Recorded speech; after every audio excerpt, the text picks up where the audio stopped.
Da quando noi esercitiamo la nostra professione così per gioco, ci permettiamo di andare oltre certi cavilli burocratici che rallenterebbero e basta la procedura. Noi ci permettiamo di andare oltre l'ipocrisia di certi codici e paragrafi.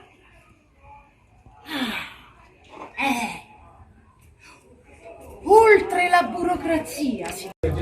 Quello che mi viene da dire è che è la storia di un senso di colpa, un sesto senso, quindi il senso di colpa che attraversiamo tutti, ci attraversa tutti, e quindi credo che questo racconto arrivi in qualche modo perché va a toccare questo senso.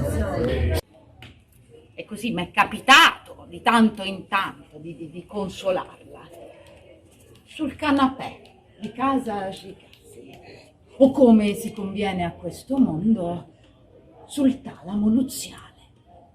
Forse quello che tocca di più è proprio la giustizia, secondo me porta una domanda: chi la stabilisce, come,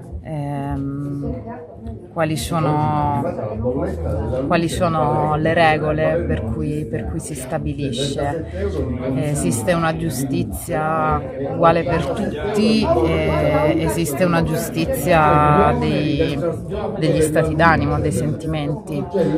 Ma non ci voglio pensare, signori, questa cena è straordinaria, e quando tornerò a casa vorrò senz'altro proporla al circolo maschile di cui faccio parte.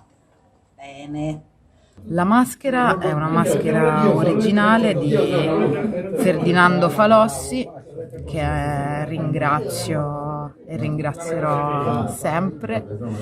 E sì, l'ha realizzata lui a Pisa, ma oltre ad averla realizzata, il regalo bello è stato che lui l'aveva già scelta. Cioè, io gli avevo chiesto per telefono che avremmo dovuto vederci perché avrei voluto così indossare una delle sue maschere, e lui l'aveva già scelta, e quando sono arrivata a casa sua mi ha detto: la tua è quella.